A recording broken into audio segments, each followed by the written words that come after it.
Et si Porto Rico était amené à disparaître? À Porto Rico, le bilan humain continue de s'alourdir. Alors pas physiquement évidemment, mais avec la présence des États-Unis, les Portoricains et leur culture n'ont jamais été autant en danger. C'est cette crainte que nous partage Bad Bunny dans son dernier album, Debí Tirar Más Fotos. Ça fait plusieurs années que cette petite île des Caraïbes qui est rattachée aux États-Unis subit le diktat du géant américain et voit son île perdre progressivement son identité. Avec l'arrivée de Donald Trump, soyons honnêtes, pas sûr que la situation s'arrange. Alors, dans ce combat qui semble perdu d'avance, Bad Bunny a décidé de prendre les armes, les siennes, à savoir sa musique. C'est donc à travers ces 17 titres que Bad Bunny vient nous livrer son amour pour son île et ses peurs quant à l'avenir de cette dernière. L'album a évidemment très bien fonctionné, et ce parce que Bad Bunny jouit d'une notoriété de taille depuis quelques années, mais aussi parce qu'il y a beaucoup de personnes qui se sont reconnues dans ces morceaux, qui craignent également l'ingérence américaine et de voir leur culture disparaître. C'est vrai dans toute l'Amérique latine, il y a cette défiance vis-à-vis de ce qui a pu se passer auparavant, mais je dirais que par les temps qui courent, c'est aussi une peur qui se transpose à l'échelle globale de par l'impérialisme de ces grandes puissances. C'est donc en mettant son île au centre de son dernier album que l'artiste portoricain a, peut-être sans le vouloir, réussi à créer une œuvre universelle qui fait déjà partie pour beaucoup des albums les plus importants du XXIe siècle. Un vrai cri du cœur qui a résonné à travers le monde. Maintenant, ça fait un an que l'album est sorti, et à l'occasion du premier anniversaire de ce dernier, j'ai voulu me poser une question: on en est où? Bad Bunny a identifié un problème majeur. Son île perd son identité au profit d'une américanisation croissante. Face à ça, il a choisi de dénoncer cette menace dans un album qui a connu un succès planétaire avec des milliards d'écoutes à travers le globe, avec pour objectif sauver cette identité portoricaine. Mais alors plusieurs questions se posent naturellement. Tout d'abord, comment s'est-il servi de sa musique pour défendre sa cause? Quel est l'impact réel de Debí Tirar Más Fotos durant cette année où Bad Bunny et Porto Rico ont été au centre de l'attention mondiale? Et surtout, est-ce que les choses ont changé? Je pense que cette réflexion peut en amener une plus large. La musique aujourd'hui peut-elle encore être une forme de contestation assez puissante pour changer les choses? C'est à toutes ces questions que je vais essayer de répondre dans ce deuxième épisode de l'anecdote.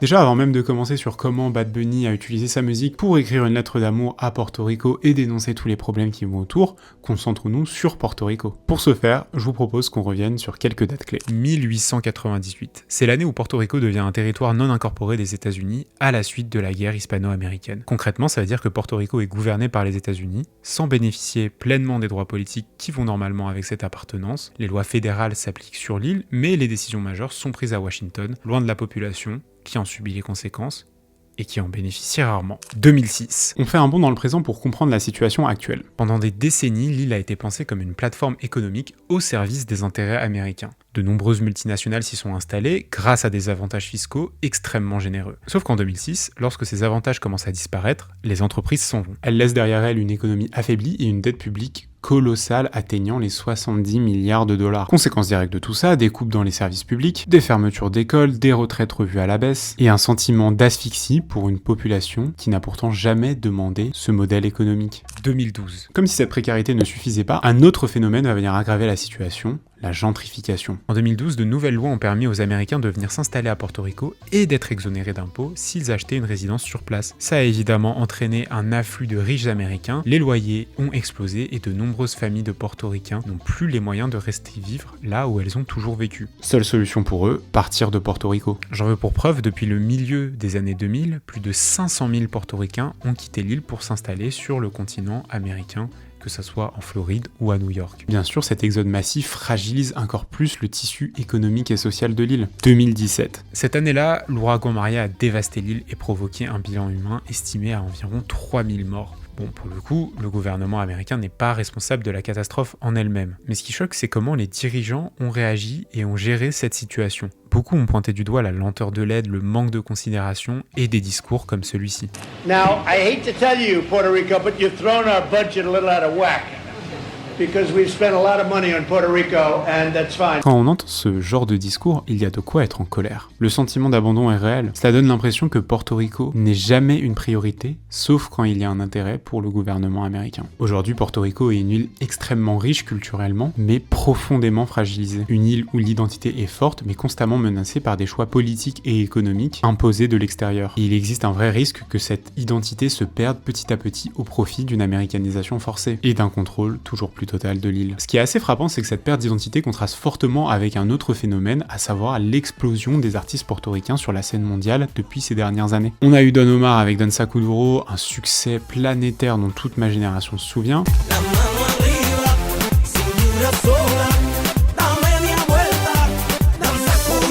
Suivi ensuite par Luis Fonsi et Daddy Yankee avec le morceau Despacito.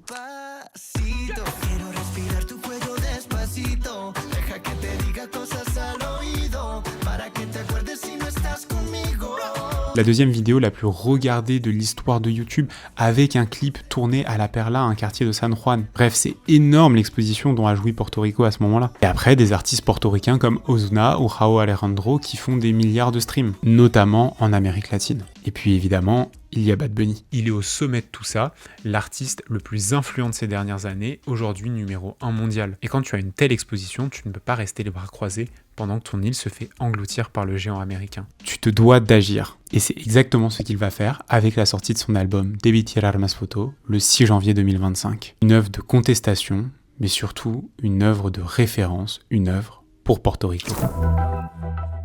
Quand vous luttez pour une cause, il y a généralement 3 éléments. Déjà, la cause en elle-même, ce pourquoi on se bat. Ensuite, la raison de ce pourquoi on se bat. Qu'est-ce qu'il y a comme problème actuellement? Parce que bon, si tout allait bien, on sortirait peut-être pas dans la rue. Et ensuite, il vous faut un leader, un représentant, une voix qui s'élève plus que les autres pour les unifier et les guider. Et ça, je pense que Bad Bunny l'a parfaitement compris. Déjà, la cause en elle-même, elle est plutôt claire. C'est Porto Rico et sa culture. L'île mérite qu'on se batte pour elle et tout ça va se traduire par une magnifique lettre d'amour à cette dernière. Il y a évidemment des morceaux comme Voy a llevarte Papere, où il déclare très largement son amour pour son île et montre à sa compagne à quel point ce territoire, cette culture est extraordinaire.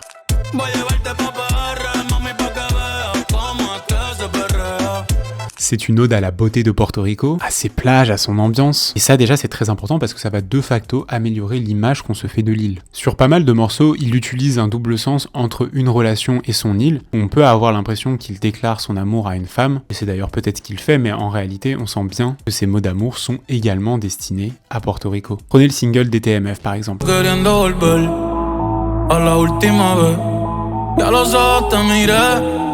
Y contarte las cosas que no te conté. Te pareces a mi crush.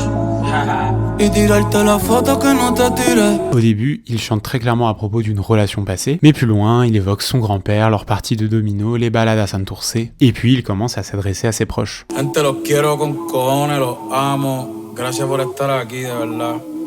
Para mí es bien importante que estén aquí. Cada uno de ustedes significa mucho para mí. C'est clairement pas une chanson d'amour, et d'ailleurs, il l'a confirmé lui-même. Decía, pues no estás equivocado, porque yo empiezo cantándole como un desamor, pero luego empiezo a hablar de mi familia, de Puerto Rico, de la gente que amo, de las bendiciones que tengo. C'est aussi quelque chose que j'ai ressenti sur le morceau Baile Inolvidable, où il parle d'une danse inoubliable avec quelqu'un.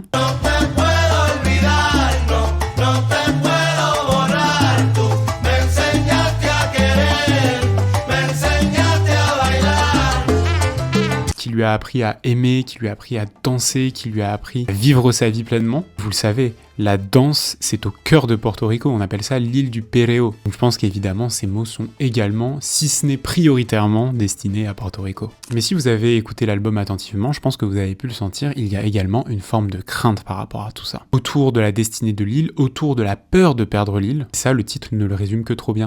Debí tirar más fotos. J'aurais dû prendre plus de photos. C'est pas anodin comme titre, c'est plein de regrets. C'est que on sent que quelque chose nous a échappé, que quelque chose ne reviendra pas, qu'un moment est passé et qu'il est derrière nous à présent. Et la cover de l'album en est l'illustration parfaite. On y retrouve un décor typique de Porto Rico, avec notamment ces chaises blanches en plastique qui sont vides. Alors ces chaises, on les retrouve un petit peu partout, que ça soit à Porto Rico, dans les Caraïbes, en Amérique latine. Ce sont des chaises sur lesquelles les gens s'assoient, discutent en famille, entre amis, et passent de bons moments. Ici, elles sont vides, ça veut dire que les gens sont partis. Ils ont dû s'en aller de Porto Rico. Désormais, c'est trop tard pour les prendre en photo. D'ailleurs, le court-métrage qu'ils nous avaient dévoilé avant la sortie de l'album va complètement dans ce sens. Las fotos son momentos vividos, recuerdos de cosas que pasaron. Yo no era de estar tirando fotos por ahí, ni estar subiendo stories, ni nada de eso. Un vieil homme qui ne reconnaît plus son propre quartier. Quand il va à la panaderia locale, la caissière parle anglais, les familles autour de lui parlent anglais. Bref, c'est un non-sens complet qui résume parfaitement la situation. Porto Rico sans portoricains, vidé de sa substance. Ensuite, il y a Concho, un sapo concho. C'est une espèce de crapaud natif de Porto Rico. Bad Bunny n'a pas choisi cet animal par hasard. En fait, ce dernier est en danger d'extinction, selon l'UICN, menacé par l'introduction d'espèces exotiques sur l'île. Concho, en fait, représente la population portoricaine, une espèce native, mais peu à peu déplacée, remplacée par l'arrivée des Américains. Symbole évident dénonçant la gentrification. Et rien ne change, Concho et Porto Rico disparaîtront. Et derrière, évidemment, Bad Bunny vient transposer ses craintes en musique, à travers des doubles sens. Dans Boquete, qui signifie nid de poule, il compare sa relation abîmée à une route détériorée.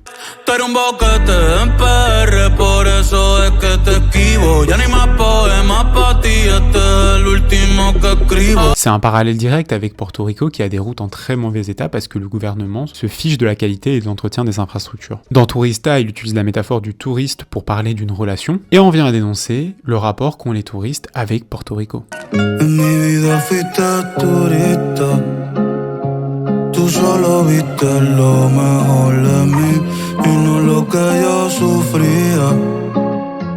Te fuiste sin saber el porqué de mi herida y no te tocaba a ti curarla, viniste a pasarla bien. Les gens viennent, prennent de belles photos, profitent de la plage et repartent sans s'être souciés des problèmes que connaît l'île. Et forcément, toute cette situation de gentrification, de tourisme de masse, de locaux qui s'en vont, ça lui rappelle vaguement quelque chose. No, no sueltes la bandera, ni olvides la Lola, que no quiero que hagan contigo lo que le pasó a Hawaii. L'année où Porto Rico devient un territoire américain, c'est aussi l'année où Hawaï est rattaché aux États-Unis. Sauf que contrairement à l'île des Caraïbes, Hawaï devient un État américain en 1950. Depuis, l'île s'est totalement américanisée au point que les Hawaïens natifs ne représentent que 10% de la population d'Hawaï. Bref, tout ce que craignent les portoricains.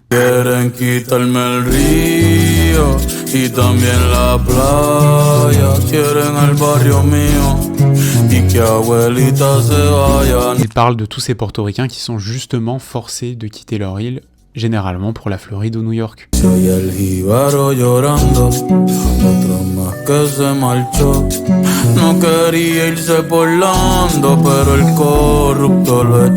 Bref, Debí Tirar Más Fotos est une œuvre de contestation qui vise à dénoncer tout ce qu'on a dit, à savoir l'impérialisme, la gentrification et tous les problèmes liés à la présence américaine. Mais le symbole le plus marquant de cette contestation, c'est assurément le clip de Nueva York, sorti le 4 juillet 2025, le jour de la fête de l'indépendance américaine. Bad Bunny grimpe sur la Statue de la Liberté et y accroche le drapeau portoricain.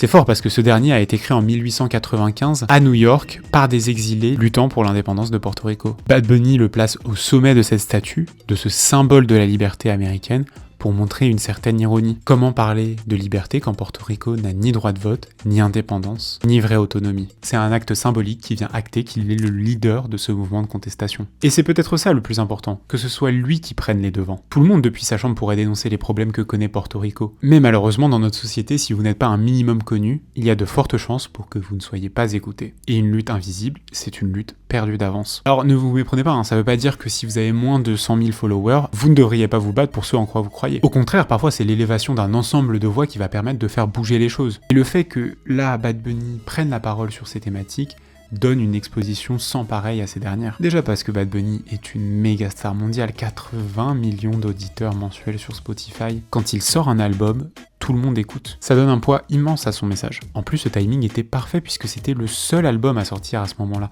On avait eu Kendrick Lamar un mois plus tôt, on aura The Weeknd un mois plus tard, mais au moment où Debí Tirar Más Fotos sort, il n'y a que lui.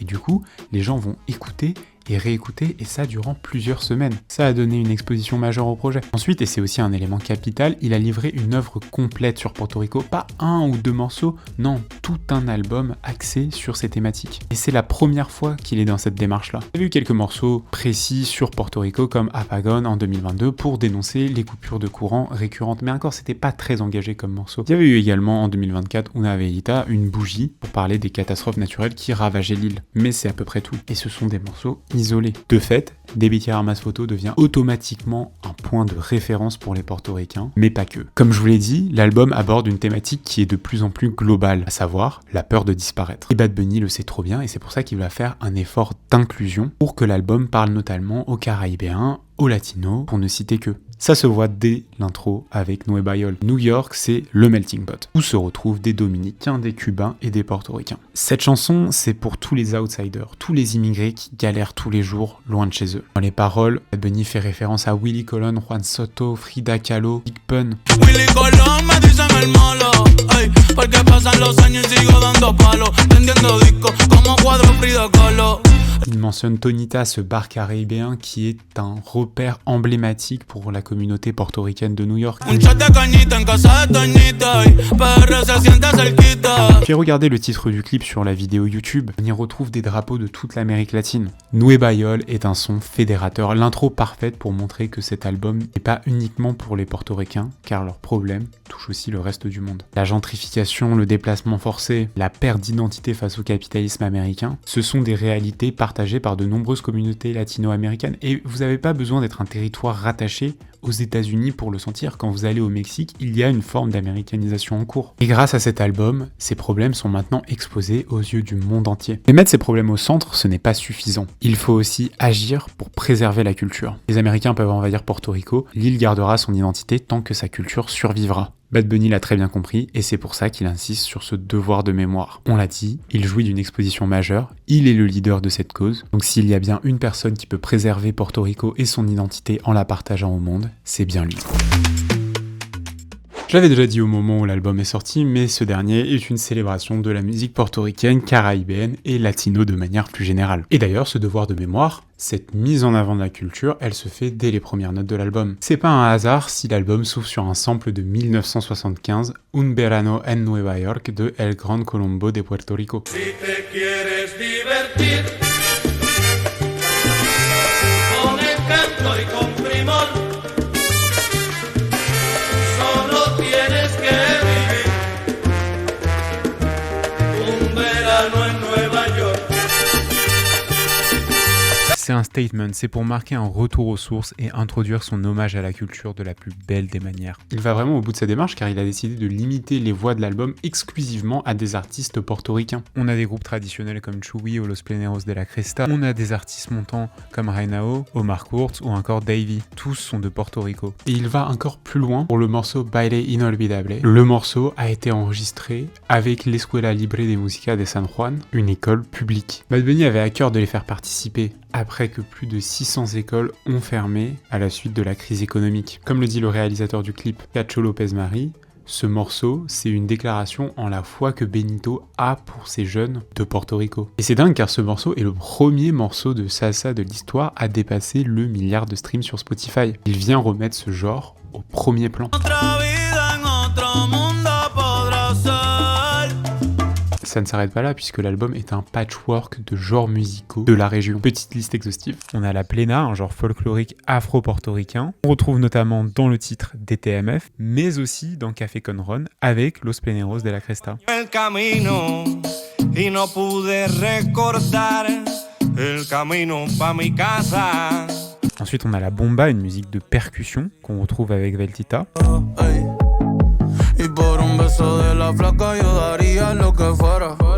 Tú me dices, si adentro o afuera. Puis du jibaro, qui est une musique traditionnelle des paysans des montagnes. Et là, l'exemple parfait, c'est Lo que lo paso à Hawaï.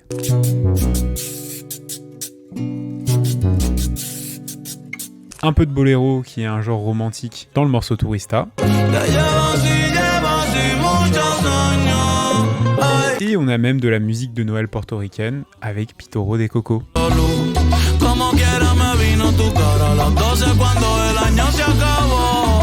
Bad Bunny ne fait pas qu'emprunter ces genres-là, il va venir les fusionner avec du dembow, du reggaeton, de l'électro, comme c'est le cas sur El Club ou encore Nueva York.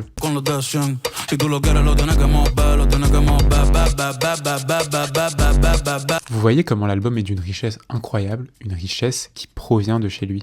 Et d'ailleurs, ce qui est saisissant, c'est aussi ce choix assumé d'exclure la trap américaine de son album. Son album précédent, Nadie sabe lo que va a pasar mañana, sonnait comme un retour à ses racines trap avec des beats lourds, des samples orchestraux de Charles Aznavour et Madonna, des morceaux comme Monaco Fina avec des influences house et drill.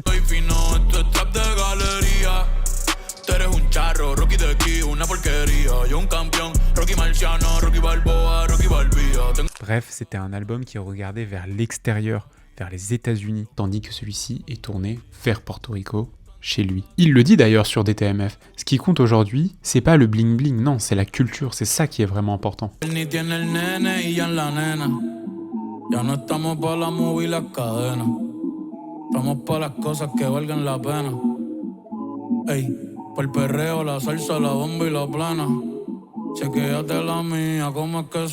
Et justement, cette culture et Porto Rico sont connus du monde entier grâce à l'exposition offerte par Bad Bunny. Elle se retrouve maintenant nominée dans les 3 catégories principales des Grammy Awards et est devenue un phénomène mondial. Néanmoins, ça répond pas vraiment à la question que je me posais à la base. Est-ce que tout ce qu'a fait Bad Bunny avec cet album et autour de cet album réussit à dépasser le symbolique et à avoir un impact concret? Spoiler, la réponse est oui, sinon je pense que je m'embêterai pas à faire une vidéo aussi longue sur le sujet. Mais ce qui est intéressant, c'est de voir comment cet impact se décline, sous différentes formes, directes et indirectes. Alors déjà, l'impact le plus mesurable, sans pour autant que ça soit le plus important, évidemment, c'est l'impact financier. Il a un grave problème économique, et c'est évidemment pas avec des streams et des ventes d'albums que Bad Bunny va pouvoir régler ce problème. Et de toute manière, c'est pas ce qu'on lui demande. Par contre, ce qui peut aider à bien booster l'économie locale, c'est les concerts.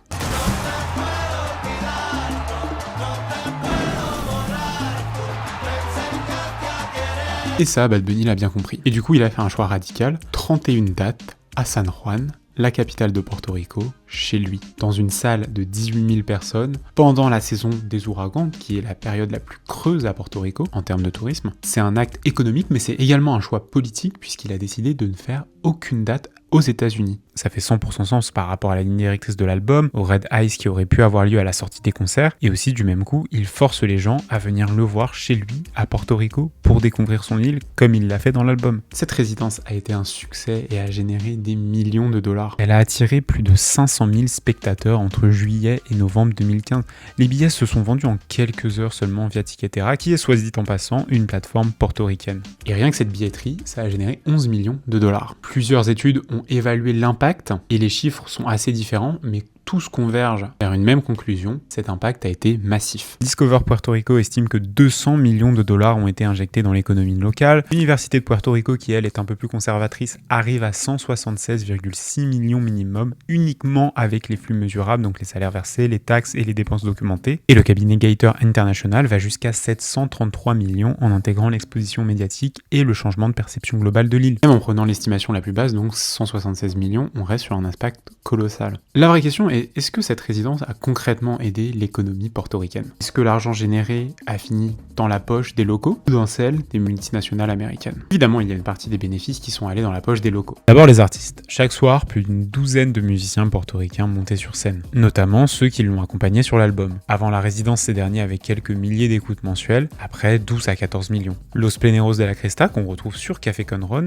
ont justement lancé l'initiative Ruta Café Con Ron, une expérience culturelle touristique. Et en quelques mois, ils ont généré 45 000 $ de revenus qu'ils ont 100% réinvestis dans la restauration d'un centre culturel historique à Ciales. Et il n'y a pas que la musique, pendant la résidence, les ventes de masques Verigante ont bondi de 340%. Même phénomène avec les librairies et les ventes d'auteurs portoricains qui ont augmenté de 280%.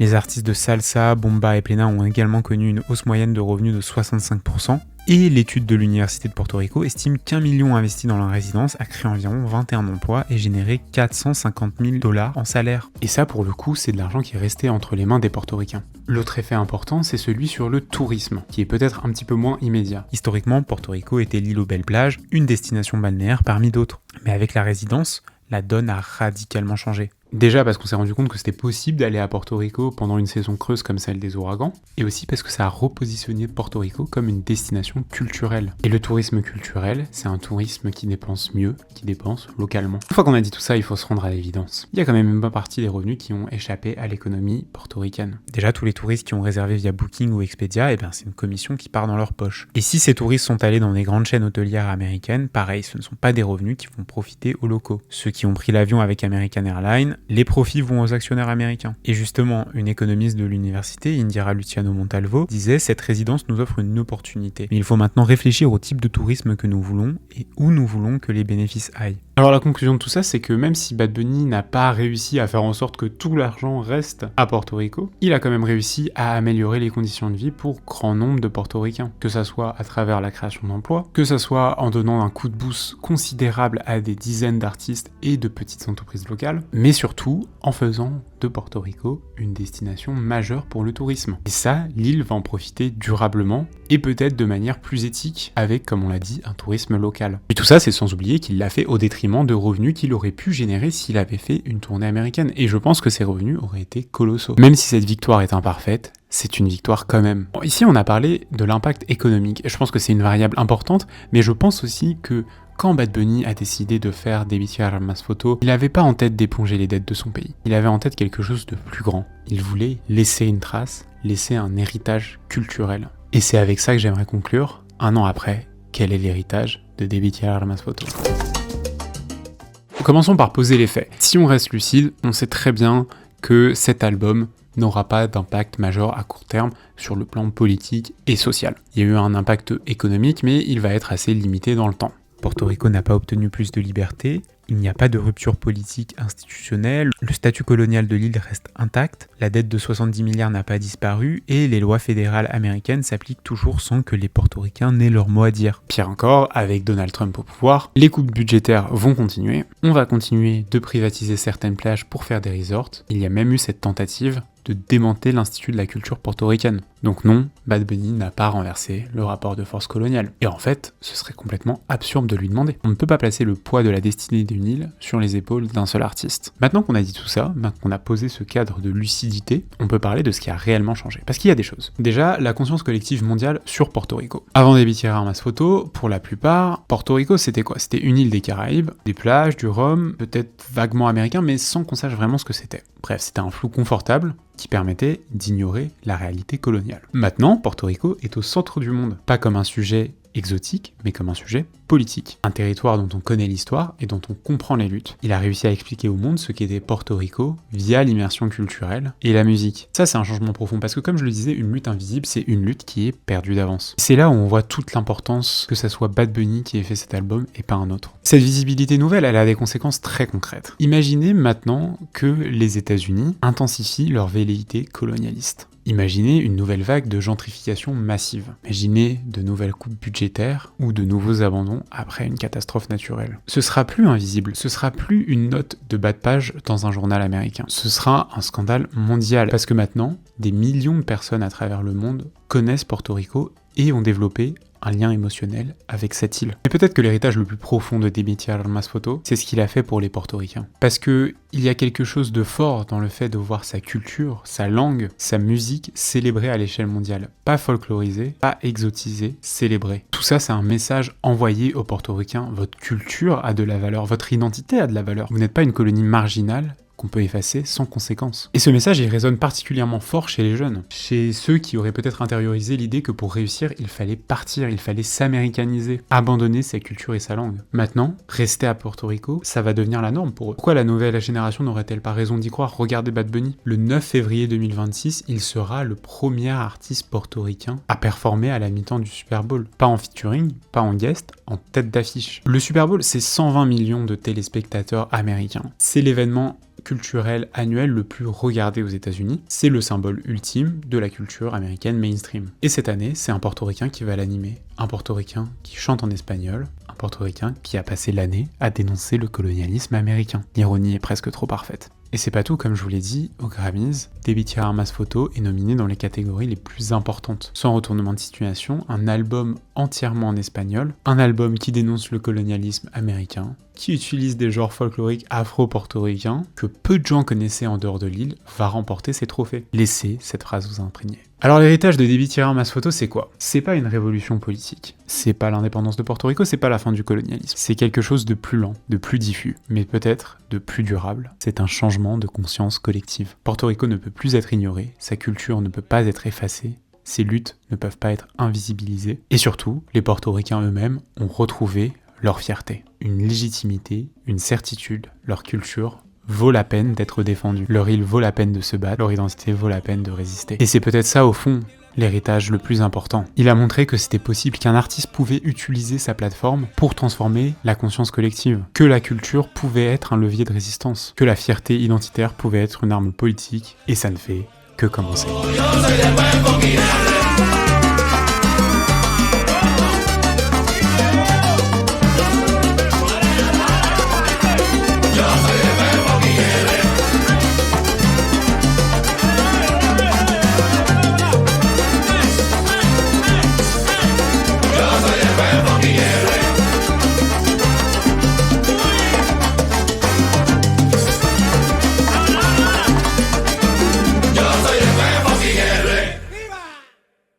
Merci à tous d'avoir regardé cette vidéo, je vais pas être trop long mais c'était un plaisir de vous retrouver pour un long format sur YouTube. Je vous invite aussi à me dire en commentaire ce que vous avez pensé de cette vidéo, mais également à vous abonner puisque je compte sortir des vidéos plus fréquemment sur YouTube ces prochains mois, donc restez connectés.